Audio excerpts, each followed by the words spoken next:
For decades, we've been told the same thing. That cancer is complicated. That the cure is still out of reach. But what if that's not entirely true? Lately, more and more stories have started to surface about unusual treatments that might actually help. Things like Venom, a cancer vaccine developed in Russia, natural remedies, even ancient ingredients showing surprising results in early research. But despite how interesting some of this sounds, most of it gets ignored. Meanwhile, the global cancer treatment market is massive, over $180 billion a year. That's more than what some entire countries like Hungary, Morocco, or Ukraine spend in a year. And it keeps getting bigger. Let's rewind to the year 2020. The world was thrown into chaos. Borders closed. Streets emptied. Life as we knew it paused. All because of a virus we barely understood. But within months, the world responded. Pharmaceutical giants, scientists, and governments moved with lightning speed. Billions of dollars poured in, trillions globally. Regulations were fast-tracked. Trials launched overnight. And by the end of the year, we had multiple COVID-19 vaccines. It was historic. Some called it a scientific miracle. Proof that, when the world comes together, impossible things can happen. But here's what keeps bothering people. Cancer isn't new. It's been with us for centuries. And it takes almost 10 million lives every single year. So where's that same global urgency?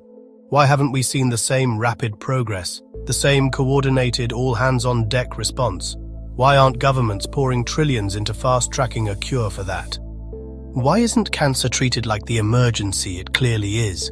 And that's not just a question people ask in frustration. It's the core of a theory that's hard to ignore. Because when you look at the numbers, it starts to make uncomfortable sense. The global cancer treatment industry is worth over $180 billion a year. That's not just big business, it's bigger than the yearly budget of countries like Hungary, Morocco, or even Ukraine. And it keeps growing, every single year.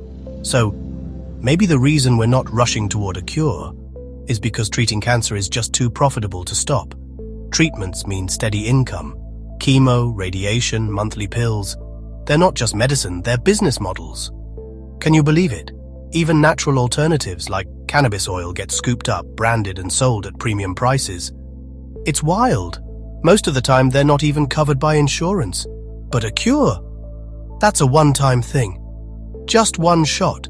You can't build a billion-dollar subscription model around a single shot. Imagine that. And that's where things start to feel unsettling. Seriously, think about it. Because this isn't just about what we do hear about. It's also about what we don't. Take bee venom, for example.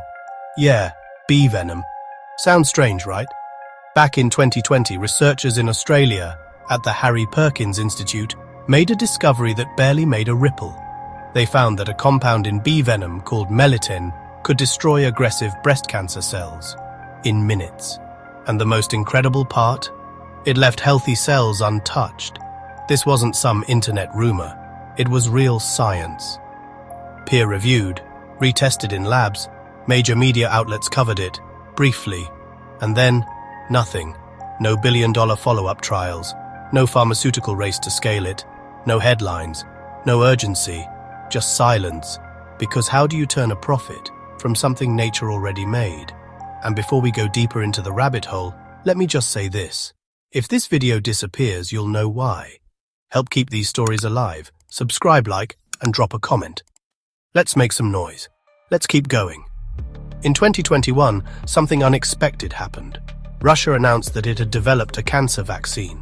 President Putin himself said that Russian scientists had created a new kind of treatment, one that could target tumor cells directly and boost the immune system without the brutal side effects of chemo or radiation. Most of the world brushed it off as political noise, just another headline from Moscow.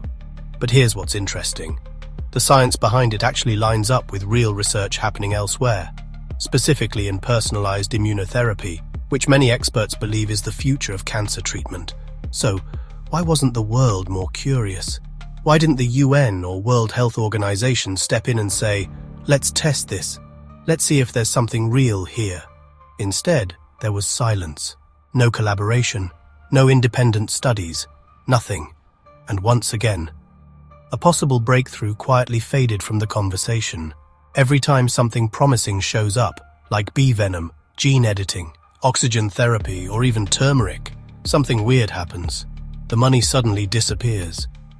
The trials just stop, or the researchers hit some serious legal walls and bureaucracy that slow everything down. Meanwhile, the big cancer industry, it just keeps going like clockwork. New chemo drugs get pushed out, new radiation machines get approved and rolled in. And the patients, they're stuck in the same endless loop, paying out of pocket, hoping for a miracle, hurting all the while. It's like the system's designed to keep going, not to stop. There's a quote from a biotech investor that chills me to this day. The best business model is treating a chronic condition. A cure is just not scalable. Let that sink in. Now let me be clear. Not every doctor is in on this. There are incredible scientists, researchers, and advocates fighting for real change. But when the system is built to prioritize profit over people, even the best intentions get buried. So maybe the real question isn't just, why haven't we found a cure? Maybe the deeper question is, who benefits from keeping it hidden? Think about that for a moment. There are billions at stake.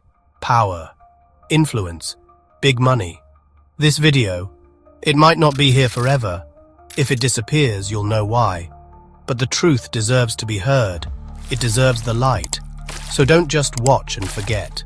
Share this. Talk about it with others. Keep the conversation alive. And most importantly, never stop asking questions.